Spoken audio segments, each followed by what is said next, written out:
directly to Aleksandr Bikbov's talk. He is currently affiliated with the École des études en sciences sociales in Paris, where he works as an invited professor. From his publications, I would like to single out two, maybe. First, the book in the second edition in 2014, The Dilemma of Order, Historical Sociology of the Concept That Changed Our Reality.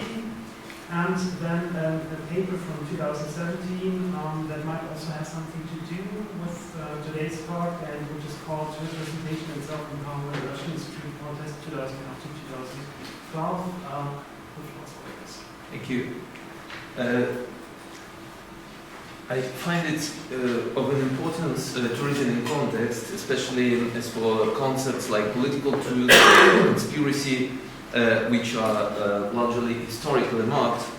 And this is why I propose to ground some of the concepts and questions on two protest movements which happen or has been happening in Russia and which is now active in France, because these movements bring to light some interesting dynamics and some revealing breaks with the governmental regimes, which imply the questions of truth, of conspiracy, and of more global models of social world, which are implied into action.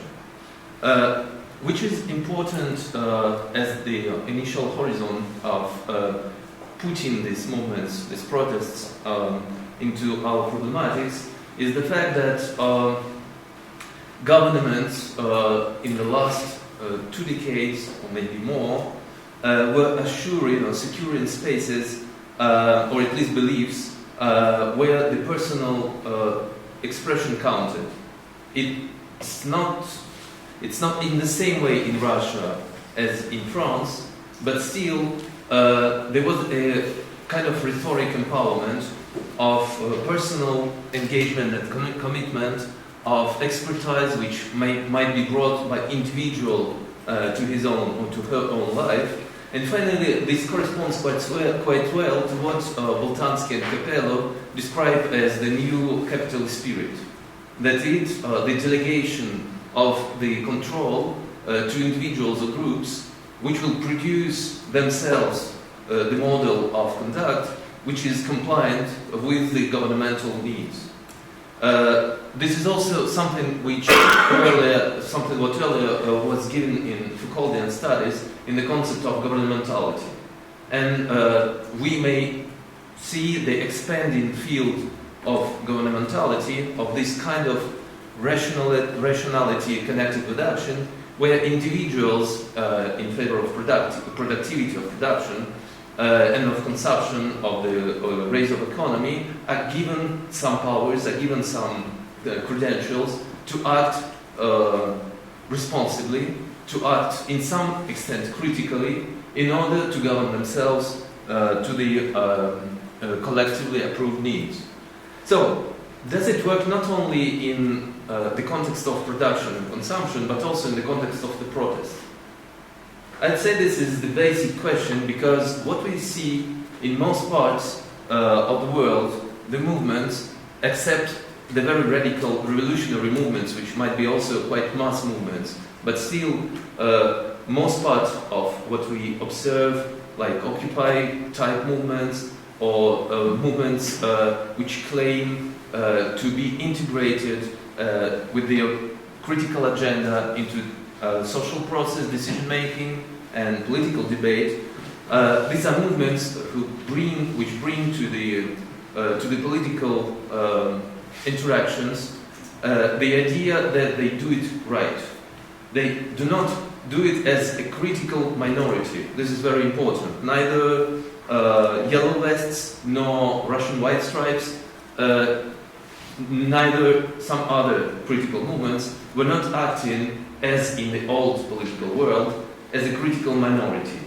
They were and are considering themselves as a majority, and in fact this feeling, this substantial self-definition, replies itself on quite loyal and quite intense rhythm of work where they are implied in most parts. Because in both cases, in Russian and in French protest movements, the constitution, the most part, the majority of people, persons who were participating in the movement, are the working population. So the horizon of the criticism, which parts from the loyal majority, from the working population, is something which might be characterized as quite calm, moderate, rhythmic, and going to the street action, going to bring the criticism to the public space for the first timers. This is quite a radical movement, quite a radical shift of this temperation, of this social rhythmization of one's own life.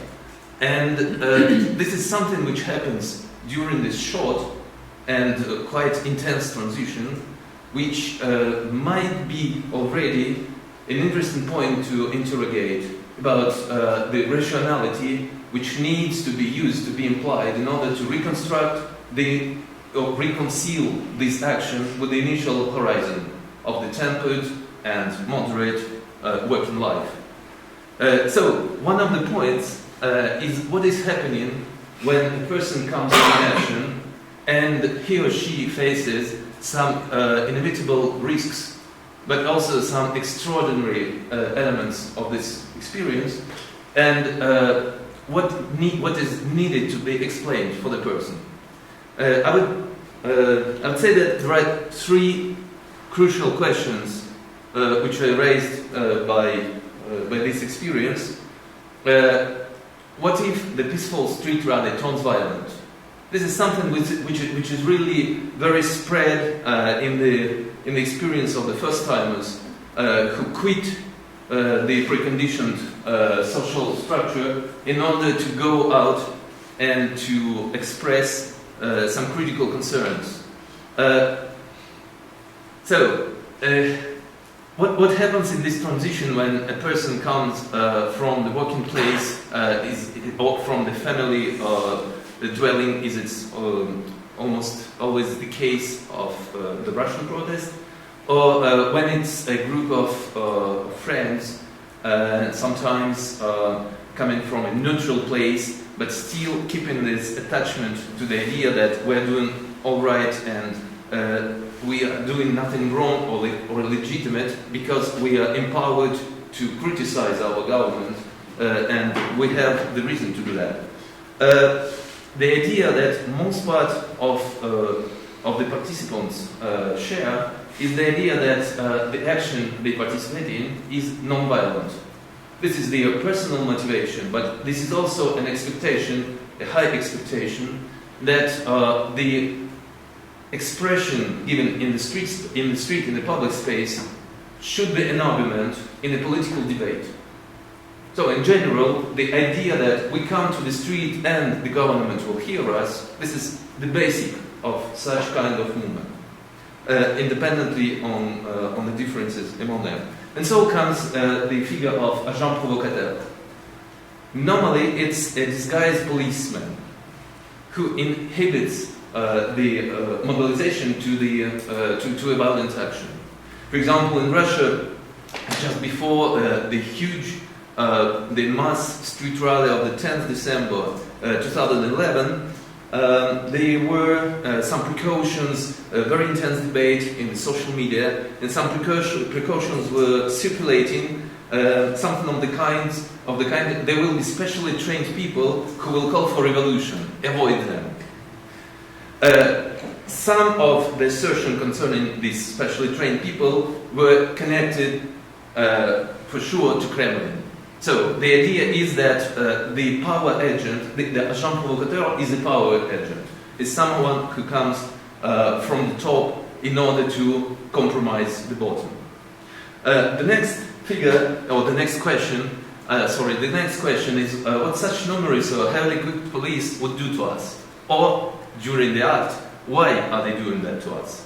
Because it's quite often that arrestations or direct physical violence makes part of the first-timers' experience in the street. And this is especially viable for the yellow vests, but it was also quite a concern in Moscow and in Russia in general, protestations, even if the direct physical, the corporal physical violence, which the Russian protest followed, was not as high as it's actually in France. So the question, or the figure, the answer to this question, to reconstruct, to explain rationally why the police beats us, or why they arrest people who are just legitimately protesting or criticizing or trying to express publicly their argument, comes. This is a hypothesis which is quite current among the protesters in different types of protest, including the French and the Russian one, is the malaise agency of the police.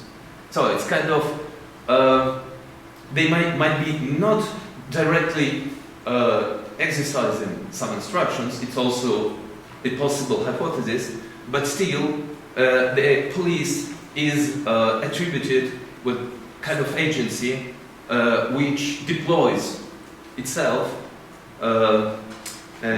vicious conduct. And finally, the third question, which is really crucial in such protest situation, in an attempt to restore or to relaunch the dialogue with the political establishment through street action, is why authorities do not reply directly to our unprecedented action. And here, one of the figures coming to rationalize this lack of explanation or lack of reply is the figure of master of masters. Finally, our politicians, like local, national, or simply elected politicians, would reply if they were authentic ones. So if they do not reply to us while we elected them or we supported them or we were just loyal, something blocks them, something doesn't work in our dialogue, in our connection, and it's possible that finally they were like operated by higher people in hierarchy, an agency or a master of the masters, who just is not interested to see us as relevant persons or groups for the dialogue, but just as a kind of animal, collective animal, which should produce, which should only consume, which should only obey. So this refusal of the dialogue, which is quite often now, especially for France and Russia, the highly centralized and neoliberally reformed bureaucratic structures, is something which is typical for creating a zone of alienation when the participants of the protest start to compensate this alienation with an idea that finally those guys on the other side are not the same ones we elected, we supported, or just we tolerate as our elites. So, for sure, some of the gestures exercised by the presidents confirm, and not only confirm, but make sharpen these oppositions and these metaphoric figures, which start to condensate in some more, how to say it, concrete, more material convictions. For example, the idea that the white stripe, the symbol of the protest movement, was treated by the President Putin as condoms at one moment, or some phrases launched by President Macron, like "you don't have job, it's enough just it takes only you to cross the road and to find a job," was considered as something as especially contemptuous, marking the fact that finally there is an empty place which is speaking. Like it's not the agency of the presidents is not integral. So we should put on the question the integrity of this figure. And here comes a series of images which might be played ironically, which was mostly the case of the Russian protest movement, or which might be treated more seriously, which was, and this is the case of the LOEWE movement. For example, as for the Russian case, the second Putin, the Putin who has a double and who do not act himself, and this is not particularly to explain his political decisions, but mostly to explain his eternal youth and eternal body, which is quite aggressively promoted and demonstrated through the mainstream media. So, an idea how to explain this strange guy who preferred to like horsing half nude instead of replying to the protestations is to say that finally he's so much implied in his games that he invited, or he just employed, a double who performs at his place a part of the sovereign functions, like demonstrating his body, etc., while the real Putin is weak, is old, is not interested, is apathic. So he doesn't really participate in the political life and, by consequence, in the political dialogue. So, we're not in the conspiracy, because, once again, in some time you may see quite clear signs of irony in these constructions.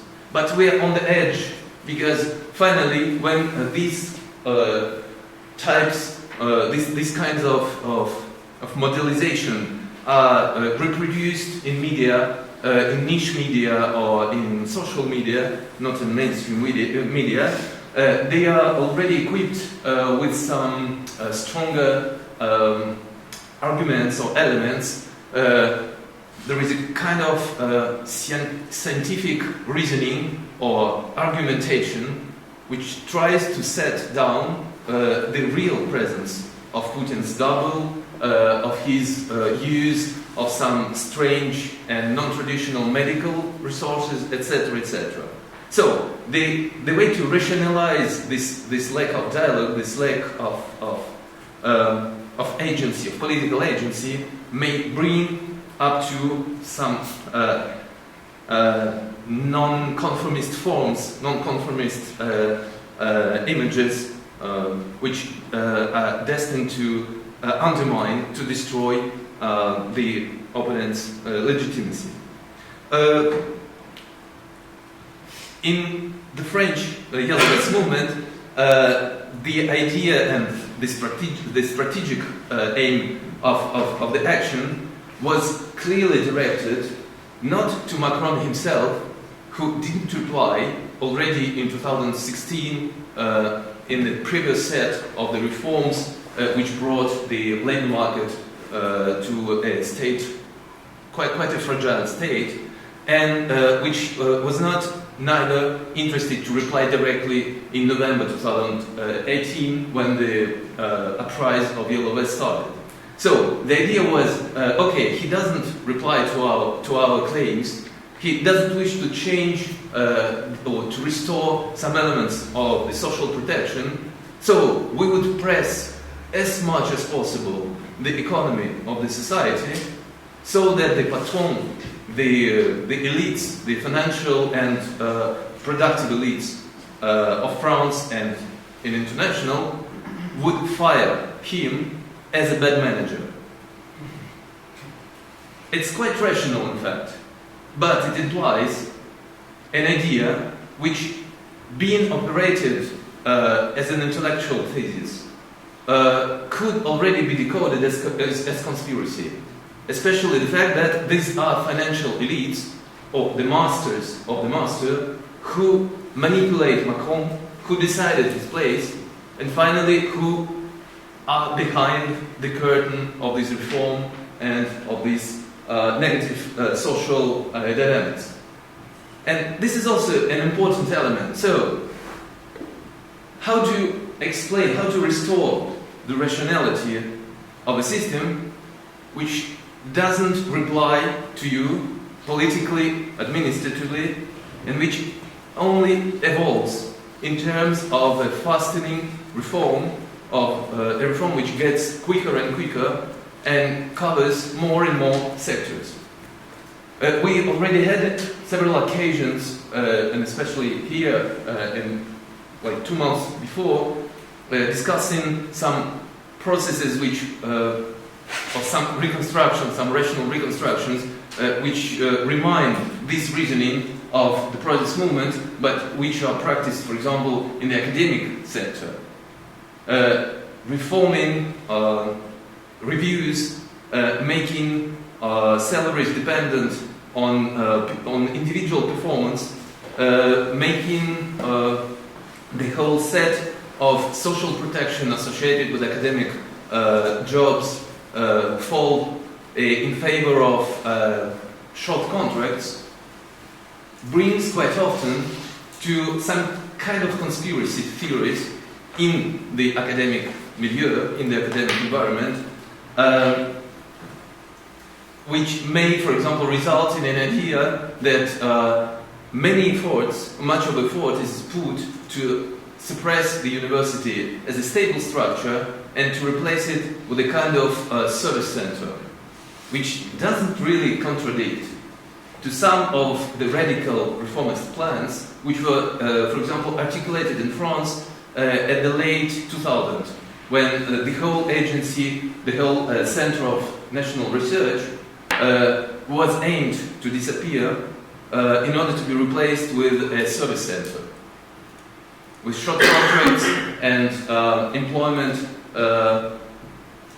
by 2 or 3 year contracts depending on the aims and results. So, in some extent, we balance on an age which just finds itself defined under a double bind of the pressure which persons coming to protest, empowered persons come to protest, and from one point, and when they try to just not to lose the reason of the collective action and to continue this political action not in a form of a radical revolutionary action. And this self-constraint, just we need to explain to ourselves why we shouldn't go to arms, is also an important part of the protesters' experience, which is not found in the initial point of the protest, but which may be constructed or developed along the protest experience. So we'll go further quicker, just in order to point out the fact that in this situation, not only the protesters need to be heard, and this is one of the fundamental claims. So we come in a space of no dialogue, and we still need to be heard. But it's also a kind of claim which is heard from which is seen from the governmental structures, from the bureaucratic structure, and even sometimes from the police, that you don't listen to us. We do explain you what to do, and you just don't want to accept. And this reciprocity of non-dialogue is also a condition which reveals a growing claim for rationality, which is lacking, and which is in some way over-rationalized, which comes into a strategic situation when the lack of factual information about the opponent is compensated with some, over-determined ideas. And in between these two types of criticism, reciprocal criticism, we find something which is normally described in terms of undereducated mind, which is finally receptive to the conspiracy, to the ideas which do not comply with the scientific codes and rules. But I would say that it's no more the question of the situation of the critical judgment publicly expressed in protest or out of protest, because finally someone who do not participate neither in protest nor in supportive governmental initiatives becomes really skeptic, really disillusioned about the way the social order functions. And this is an excerpt from a short interview I got out of protest spaces. It's just a person who tries to explain why he thinks the situation in Russia, but also everywhere, goes down. And here we find something which is quite explicitly racist and conspirationist. For example, the idea that the human material has deteriorated and the Europe is just invaded with Negroid and Arab races. But if we take closer zoom on the person's convictions and his social background, we'll find out that in his ideas about the degradation of the whole world and human civilization, he refers to the official Marxist schemes he took from the Soviet manuals in the era when he was a pupil in the secondary school. And this is not someone who is undereducated formally. He is a professor of technical sciences at one Moscow university. So this is quite symbolic as a figure who finds it himself in this space abandoned in some way by dialogue from both or from multiple sides, and who finds it himself in a situation where he also needs to restore the meaning of the world, explaining himself the strategic non-consistency of what he learned in the school. And finally, my third point is an attempt to bring your attention to the crucial nature, to the crucial character of the schooling experience in this protest, but also in the ways protesters and anti-protesters rationalize this experience and the impossibility to continue the protest while being empowered, at least formally, for critical assertions and participation into the public agenda. In both protests, the schooling, or more generally the educational experience or background, was something of a special, which had an special importance, not always articulated, but still in the evolution of the Russian protest. Following the set of the sociological interviews which I realized with my younger colleagues, I could clearly see the establishment of the fundamental opposition, where the protesters were defining themselves as cultivated, civilized, and self-controlled, respectful people, while the authorities to which they were opposing themselves were considered as rude, lacking self-control, aggressive, and undercultivated. This image and self-image is mostly due to the fact that 3/3 of the protesters, which is quite untypical for many other locations, were holders of university diplomas or students currently learning in the moment of the protest. But this is not only that which explains the idea of the cultural division or opposition between two sides. It's also the way to define her or himself through the acquired education. Finally, the school, or the university in this case, is something which is considered as an important resource authorizing, empowering to protest And here the relationship with the rude authority, with the aggressive, violent authority, is reversed. This is the critical resource of action. And this is something which also blocks some conspiracies in the Moscow or in larger Russian protests, brought especially by higher educated people. This is what we also find in Bourdieusian approach, explaining to us that school, as a source of symbolic violence, is also a possibility to implement yourself into public order, to follow and to be successful within social structure. But when, and only when, you have good school results. Well, if you don't have good school results, what happens? And this is a reply which is given by the Yellow Vest movement, because finally, in Yellow Vest movement, socially, the constitution of the protest movement is marked by almost absence of people holding university diplomas.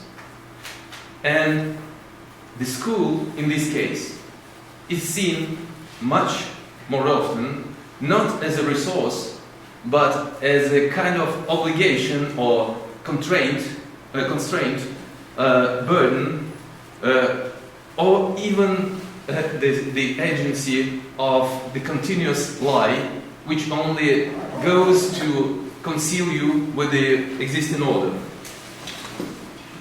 This is, for example, an excerpt from an interview with a technician who explicitly problematized his relationship with the school, but not as an epistemological institution, but as an institution which guides you to follow social order. So the scheme is like following, like you make your studies well, you are a good pupil, you will get a better job in the future, and you will succeed and complete yourself as a citizen. So this is explicitly what is denied by this person, who says that he was expecting that something happens, and they will explode everything of this because the school is a liar institution. Another idea. This is a female which is older, so she got her schooling in, how to say, previous era, and who denies not the lie of the school in itself, but especially this Bourdieusian aspect of the school, making you learning codes and learning it in a good tempo in order to enter yourself or push yourself into the public order. So the school controls you, and some stupid tasks which people need to exercise is made just in order to control you. So from this point of view, school goes together with army or some other disciplinary institutions, and this is something which is hardly criticized by the LOEWE. And here I come to the final excerpt. This is an interview with another end, some partisans of the alt-right movement, who problematizes the school already in the vein of conspiracy, hard conspiracy, and insists on the fact that today the Republican school learns children to masturbate. This is not the only point he supports.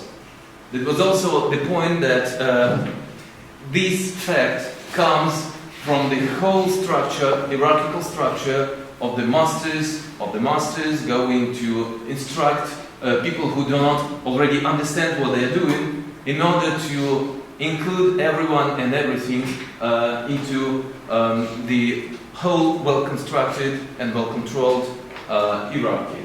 So this is a very extreme case. But what is happening in the movement, in a social movement like Yellow Vest, but also like White Stripe in Moscow, in Russia, this is a self-pedagogy which is extremely important for the first comers in the public space. When they make this Hellenized transit to the protest space, they abandon many trustworthy, officially established points of reference, and they start learning again, discovering the whole new world through the communication with those to whom they have trust. So, other people coming to protest. And here, the circulation of the theories, of concepts, helping to rationalize the whole shaky and precarious construction of the political world, come into action. And there are some prefabricated models, explicitly, like coming from the far right, like this guy, or coming also from the far left. And I could observe in the work of interview, in the whole body of interview, that there is an infusion of many pre-existing and quite radical points of view into the attempts to rationalize this precarious political world, and it is really impossible to identify clearly the resulting vector or the resulting sensibility, where some elements of far right, some elements of far left, some elements of vernacular theories of social world articulate among themselves in order to give a final explanation why we are suffering and why these guys on the top do not wish to talk with us. So, in some extent, the role of conspiracy, not that radical, because this point of view is not shared by the major part of the participants, but conspiracy in this situation serves a very important source of action. If we look how the scientific or academically approved theories work, we don't find them among the reasons to act at yellow vests or at white stripes who rediscover the whole social and political world. But in some way incorrect or clearly conspiracy action images of the society paradoxically help people to oppose themselves to this quite rational, very well structured, but still very violent and unresponsive hierarchy. Thank you very much.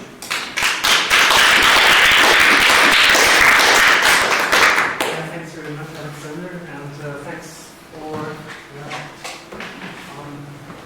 putting this together so nicely, what the audience first say, I think. And I would like to open the floor for discussion and questions and comments.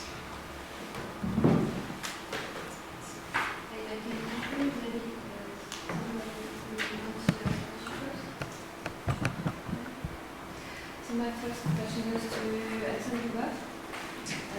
Thank you very much for the presentation. I'd love to address to your second major point about political violence, the violence of police, and the question, why are they doing this to us? And I think that this, want to make a small comment. I think that yellow vests are experiencing now kind of exclusion from politics that was intended for them. Because the yellow vests, this movement is in large part a white movement.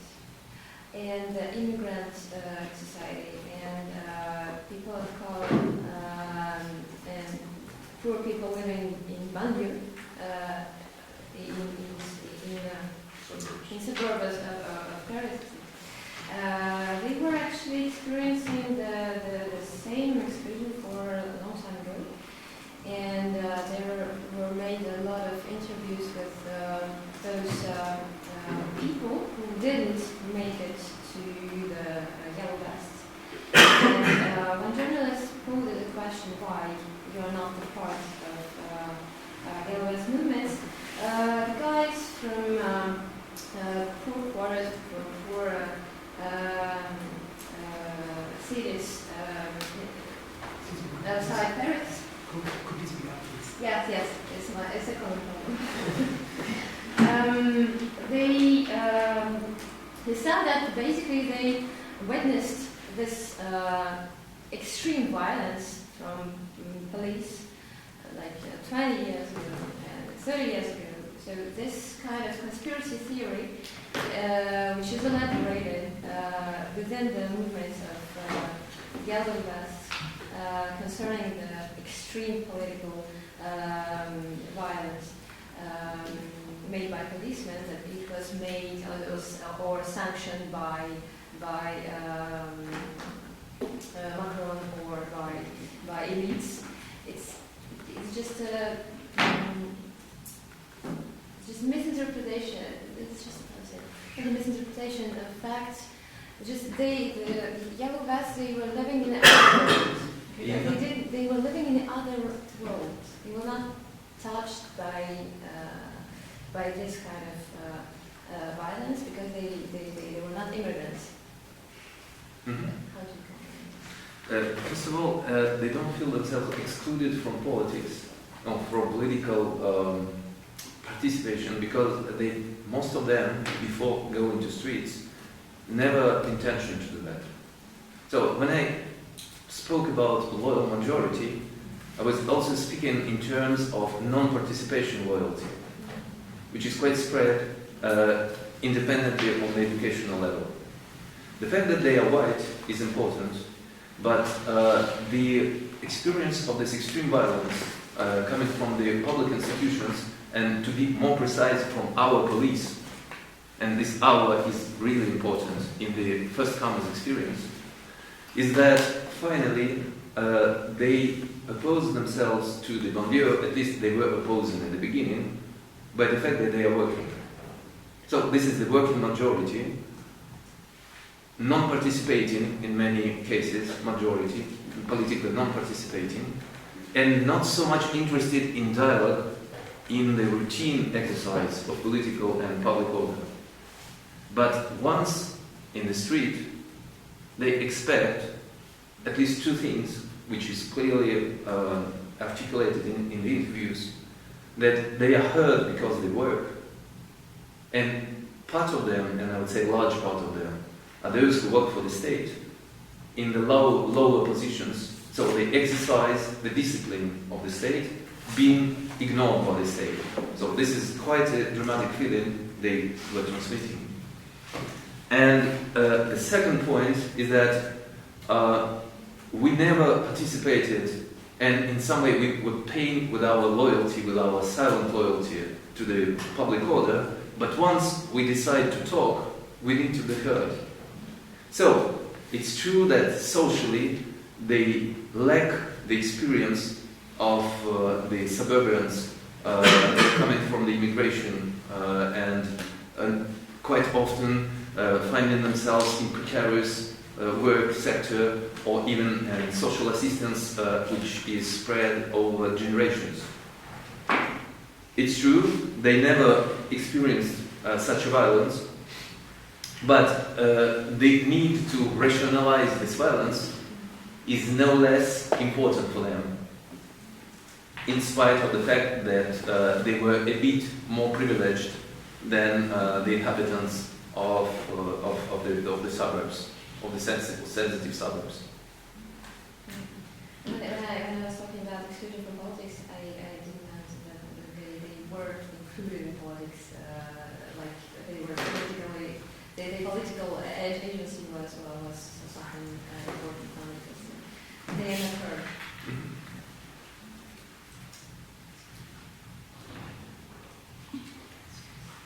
Thank you first of all for the presentation. I have a question for Greg Schut. In the conclusion, you said that it's not a crisis of theory, with which I agree. I want to hear more about the second part. You said it's a crisis of technocracy or technocratic groups and positivism. I don't know if it's an ideology or as a group. So I would like to hear more about it. And I mean, technocratic or technocracy like some groups, some people, some politicians, or more like an idea? No. I mean, it's both an idea and a very real lead group.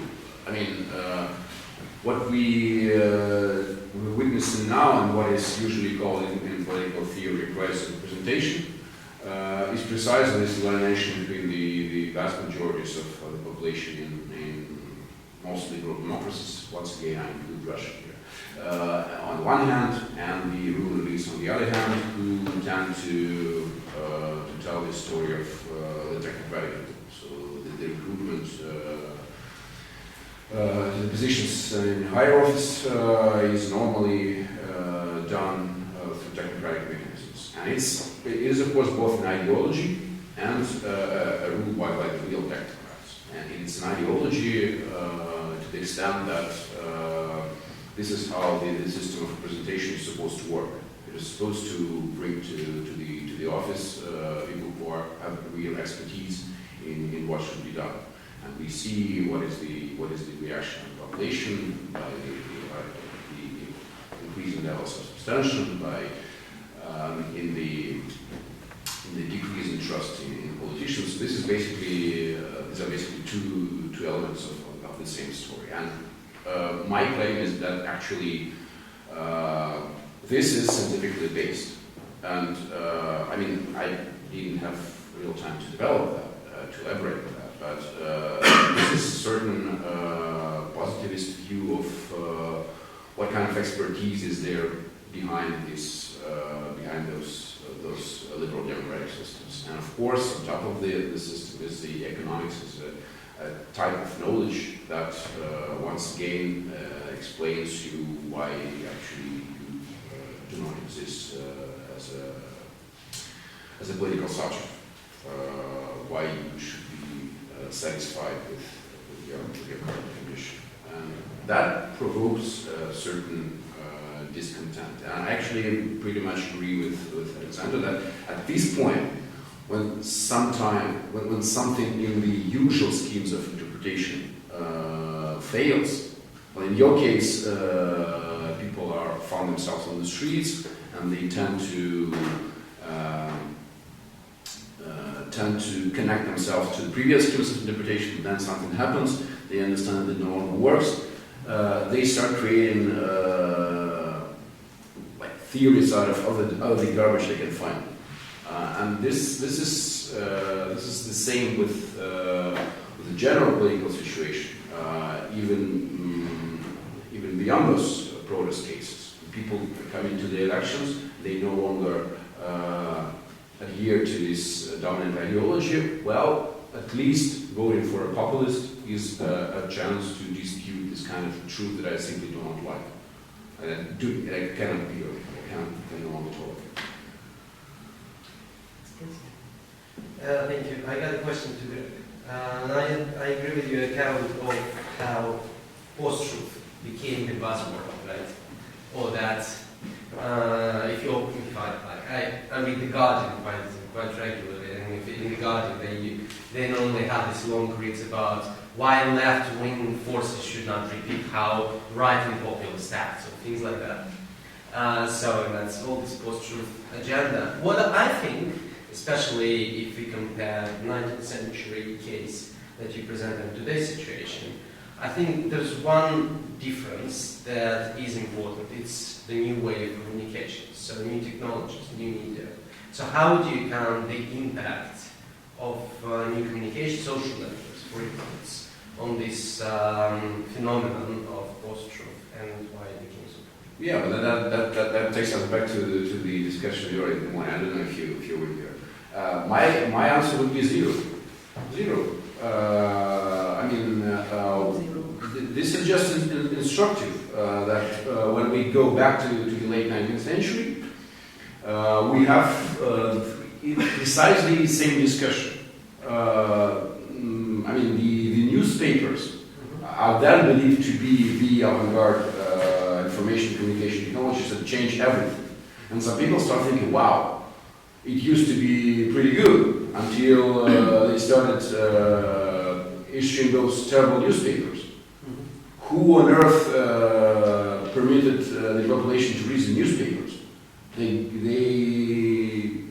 They keep learning things they shouldn't be learning from these newspapers. They're not acting according to a rational model of public communication. And what we see now with those new information and communication technologies precisely repeats the same discourse. It looks like it is the new information and communication technologies that do make difference. But once again, 130 years ago, another information communication technology, precisely same concerns. So my answer would be 0. But I'm generally, I mean, there are those techno-optimists and techno-pessimists. I'm a techno-realist. I think that technology is just a terrain where the political struggle happens. It is, as such, it is neutral. It doesn't make any difference as such. May I just add something that's really connected to this? Is it okay? Yeah. My answer would be like 5%, but in the opposite way, actually. And I base this on one historical fact, for example, literacy. Just look at the level of literacy, how many people could read at that time, like 150 years ago. You will see the number of people that were connected through newspapers and the number of people are connected now through social media, the new media, and the technology actually that helped us to do this. It's actually incomparable. No, it is comparable. I don't think so. It is comparable. That's precisely the point. That at this point they realized, I mean, those intellectuals who face this scandal of college records, they realized that huge portions of the population become involved in the politics. This is precisely the point when the mass democracy starts being debated in Europe, both in France and Germany. At this point, everybody realizes that now everybody has real access to politics. And the levels of literacy were high enough to engage those huge portions of the population to this political debate. It used to be different. So I would actually agree with you that all these things would be impossible in a, so to say, pre-democratic age for a number of reasons, and some of them are, of course, the reasons that you mentioned. People were illiterate, they had no means of communication.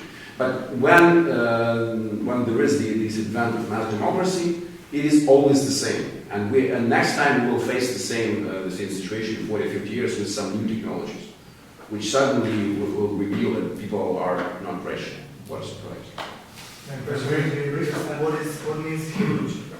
Huge what? What means huge for you when you talk about huge group of people like 150 years ago? No, it wasn't that like thousands and dozens of thousands of issues printed out and read by those people who suddenly became engaged in politics via those newspapers. This is something that nobody expected when theorizing about how public sphere would develop. Nobody thought that people would read only the stuff that they like to read. Everybody counted, well, perhaps they would read this and that and make their own mind out of this discussion. But no, that's just not how it functions. People come in masses and they read what they like to read. Yeah, thank you very much for this two inspiring papers, and I'm just thinking about the debate which took place just in the moment, because my question was is whether, to both of you, whether it is, what do you think about not truth but trust? Because you're thinking about this, you said, Greg said something about this denial of truth when one has no place within truth, and in a way it's something, this education question is also something of, it has to do with trust, and I want to ask whether it makes sense for you both to integrate trust or something like this in the question what is happening. And I would agree concerning this that there are a lot of similarities to the situation 150 years ago, and I would also agree that this literacy, the question of literacy, is more complicated than that nobody could read the newspapers 150 years ago. I only want to add that the Dreyfus affair is not the first one, or not the only one in those cases, and one of the most important, I would say, is to establish this way of this way of publication and discussion in public is the white slavery debate, which is all over the world and which established also this way of newspapers and establishing. You mean in the US? No, in Europe, it started in Great Britain. With this white slavery. White slavery, okay. Yes. This was only a remark.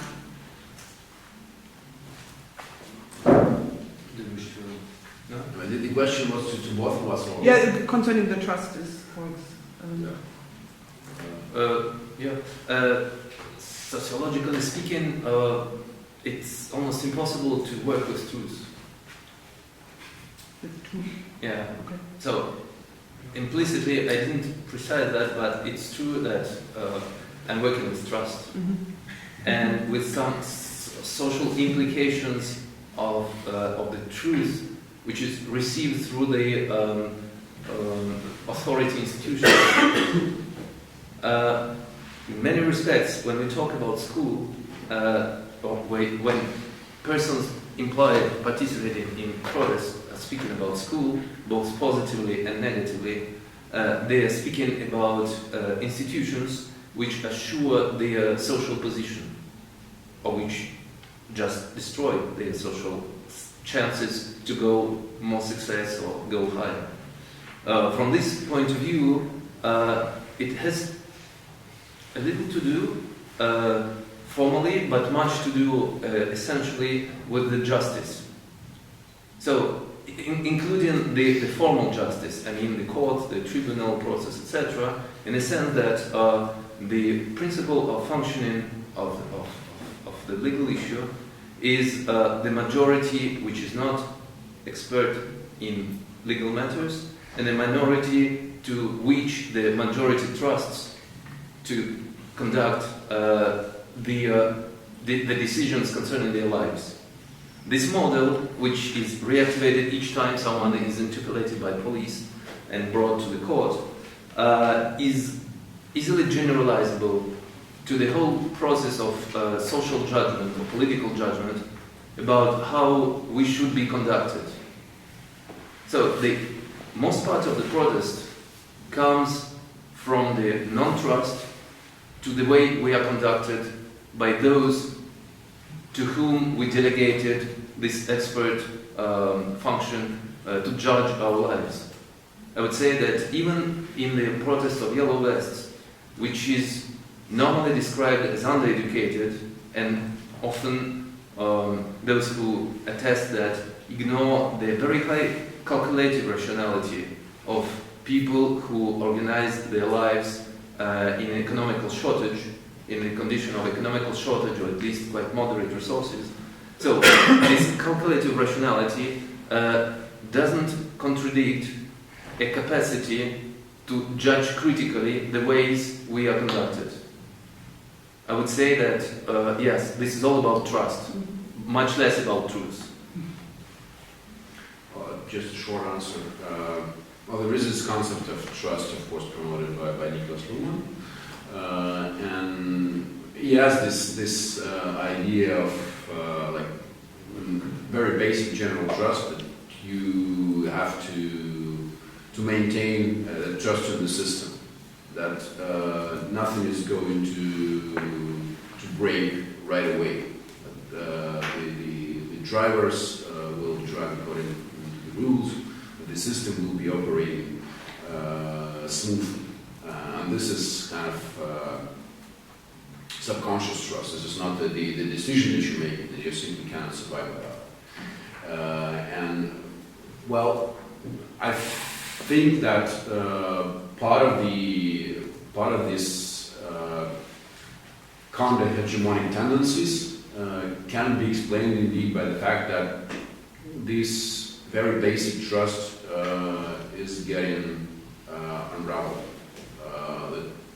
I mean, we still believe that people wouldn't hear us on the streets, but at some higher levels, we no longer believe that the system is working according to the principles it was supposed to work. And for that reason, we start inventing other stuff. We start thinking of what could be the other explanations. And the results, as Alexander shows, might be amazing. Yeah, on these slides. Yeah, did you have another question? actually a short comment exactly about this question of literacy quotes and literacy readings and press. The interesting thing is that in Central Europe actually, well, where literacy quotes are very low, but actually people get information very easily because of the priests who read journals in the meetings. So actually you have a very, very strong information, and literacy quotes don't really actually representative to talk about the question of the political system, also about the question how much people feel involved in the political system. But they were also raising quickly, that's important. They have this cooling debate precisely like that. Yeah, but I think also there actually, I mean, like 1870s plus, there was questions about the entanglement of the newspapers and the figures of trust, exactly those who were actually reading. And at least in Central Europe, it actually evaluates priests as very political figures because they decide what to read to people. But that's very, very short comment. I actually had the question to Alexander about the rationalization of protest. Did you also look, I found it actually very interesting, the idea of protest being we are the cultural ones. Did you also look at the, let's say, extreme right-wing protests, where they also have similar rhetorical figures, that we are the cultured ones, and they rationalize it very, very, in a very similar way. That's at least my presupposition that it would be, but I don't know whether you have some data about it. Normally they are much less concerned about culture as a legitimate culture, so coming from the state, coming from the authorities, which infuse lies, saying as truths.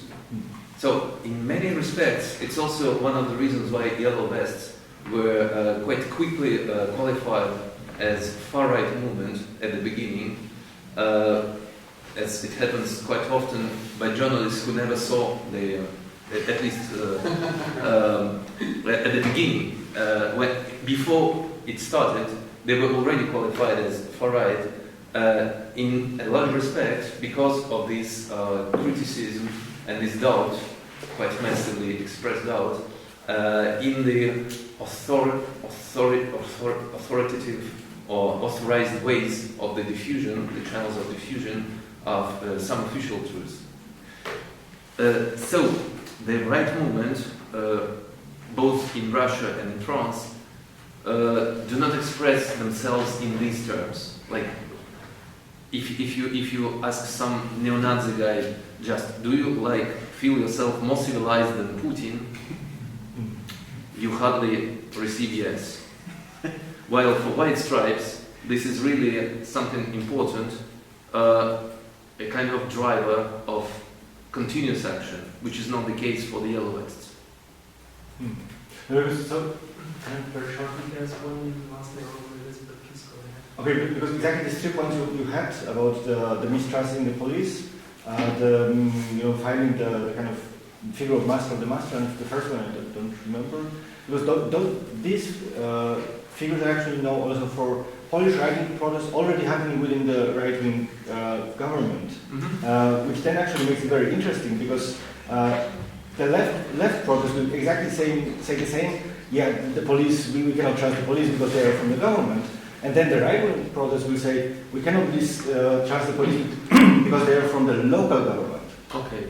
But they are, so in a way they are translating, so that the mechanism is very similar, the figures slightly differ. Yeah, sure. The 3 questions are just general. I mean, for the first timer, when you change quite radically horizon of tempered and moderate working life to a very galvanized protest action, you sooner or less or later you face these questions, and you need to have answers. Yeah, this is a question to whoever wants to answer it.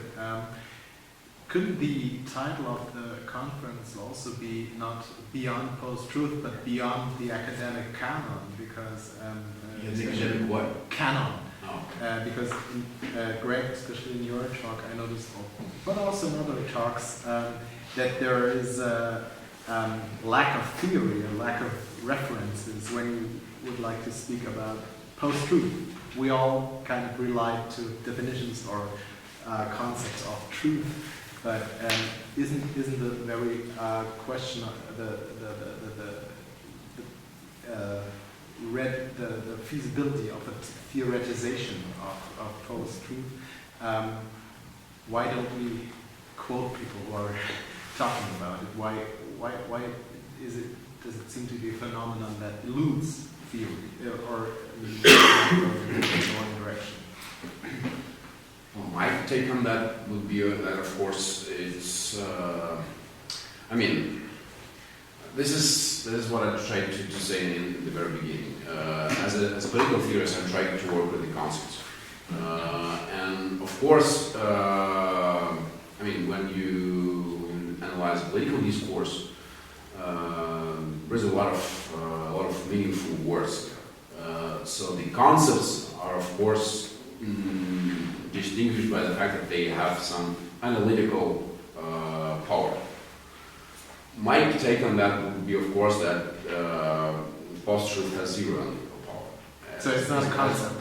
It's not a concept at all. So what? But still, I think that it deserves to be discussed, precisely because it exists in political language. And what we should be doing is to analyze what kind of political language articulates this, and what is it there behind this idea of this idea and this word, this catchword post-truth. It's a little bit like populism, Laclau is perhaps the only one who has the real theory of populism, like a full-fledged theory of populism. But there are, of course, some scholars. They have their own ideas, but generally, this is, of course, just a word to insult something. And exactly like post-truth. And both of them, they belong to certain liberal discourse, and what they convey is, of course, fear.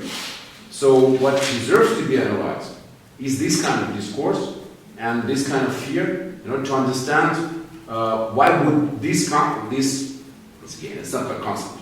Why would this catchword appear precisely at that one? What is happening there in political reality that makes this discourse articulate this particular emotion in that way? So I would rather treat it as an element of political discourse that deserves to be analyzed, rather than as a concept. I don't treat it as useful to have a concept. Other opinions? I'm not particularly. I would say yes. You're right. I mean, in general, it's true that what we're discussing is a result of the delegation of expertise from experts to individuals, and this enters perfectly in the neoliberal model of control. Internalization of control instead of its externalization, right? Which was more proper to bureaucratic state. But in these terms, it's true that there are some unexpected effects of that. So what was conceived as self-empowerment of the controlled population might turn into political populism when the population doesn't want to follow the needs or the goals predefined by the government. This is something which kind of transition phase of a new technology. Then the new technology recaptures, in many cases, those who escape in the first phase. So yes, in some extent, the academy and its role in the bureaucratic government, which is loses, has to do with our situation. But it's true that, as Greg says, we still use the journalistic terms, even in our academic reflection, as a starting point. I have the last question for Greg. You were the first participant today who tried to somehow define the concept of truth politically, in political terms. And I was at the same time fascinated, and I found it very bizarre that you have started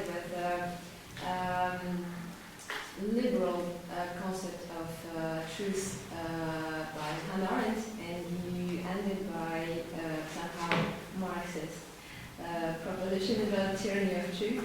I will explain myself. If I'm not mistaken, you told that truth is anti-political. Yes. Okay. And in the last part of your speech, especially you told that we experiencing kind of tyranny of the truth from the governing elites and the population, the poor population, the unrepresented population is suffering from the most. And the second part of your argument is very linked, to my mind, to the Marxist critics of the concept of truth. And namely, for example, while the liberal thinkers were arguing that truth is apolitical, it's metaphysical and universal, Marxist intellectuals claim that truth is something that is extremely political, because all positions are defined and predisposed by certain position in the social order or class, and there is no such a thing as a universal truth or apolitical truth, but only political, because there's one truth of oppressors and the second truth of oppressed. Maybe conclude that your final proposition about the tyranny of truth can have something in common with the distinction and this dualism of truth of oppressors and truth of oppressed. Well, I don't necessarily see a contradiction here. First of all, when I was talking about the tyranny of truth, I was quoting directly from Arendt. So it's not Marxist. I mean, of course you can call Arendt Marxist perhaps, but in fact it's a Republican tradition, of course. And it is Arendt who talks about this despotic nature of truth, and the truth is inherently tyrannical. Why would she say so? Because for Arendt, politics is something that is between humans. For her, human being is non-political. So politics emerges between humans. Man is unpolitical, but men are necessarily political because there is a common space that they inhabit. Now, the problem with truth is that it is singular. It is. It doesn't allow for any kind of multiplicity. It is universal. According to you. No, I mean, but. Because yes, this was my question. Here I would agree with her. When truth is imposed, it defies any kind of plurality. And for Arendt, plurality is crucial, of course. So in that sense, truth is indeed anti-political. It imposes itself from the outside. And it represses the politics which is happening between us. So for Arendt, of course, whatever doesn't come from the interaction between humans, whatever doesn't come from political community, is not political, and therefore is tyrannical. And she, of course, criticizes the liberal position, because it is for liberals that there is a certain kind of liberalism, of course. There is a foundation in very basic truth that every politics should go back to every time. Because truth is simply extra-political, and no matter what happens within political domain, truth is an external criteria for everything that happens. Look, every time you hear the talk about post-truth, the implication is that there are certain facts that cannot be disputed, no matter what the politicians would tell you. So this is precisely this viewpoint that Arendt criticizes. She doesn't think that there is an external truth that could be imposed to politics. Now, of course, I mean, I don't know whom do you have in mind when you are talking about Marxism, because in Marxism there are many various ways of dealing with truth. when thinking of those Marxist thinkers who simply reduce truth to class interests, I don't think that's really interesting. I don't think that really speaks to the issue we're discussing here, because the tension comes from the fact that, in fact, yes, we do experience some assault on truth.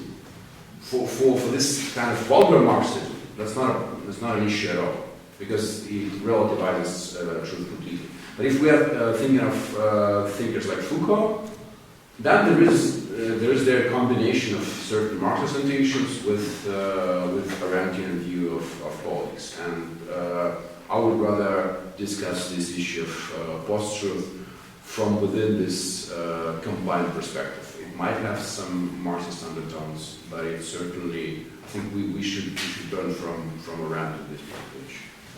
Basically, I was starting with Althusser and Bikbov, and then Foucault. Because for Foucault, truth is a pure product of discourse and power and practice. So he never defined truth as something in Arendtian way. For Foucault, it's a pure construct of discourse. So there's no such a thing as truth. No. That's not true. I mean, I don't know if we are allowed to continue this. No, we can. Maybe we can also continue this discussion over a beer or Yeah, Sure, I'm fine with it. in another drink, but we might as well, I mean, basically go the organizers to decide. and we will continue. Okay, I'm fine with both. Thank you for the question. Yeah, thanks for both presentations.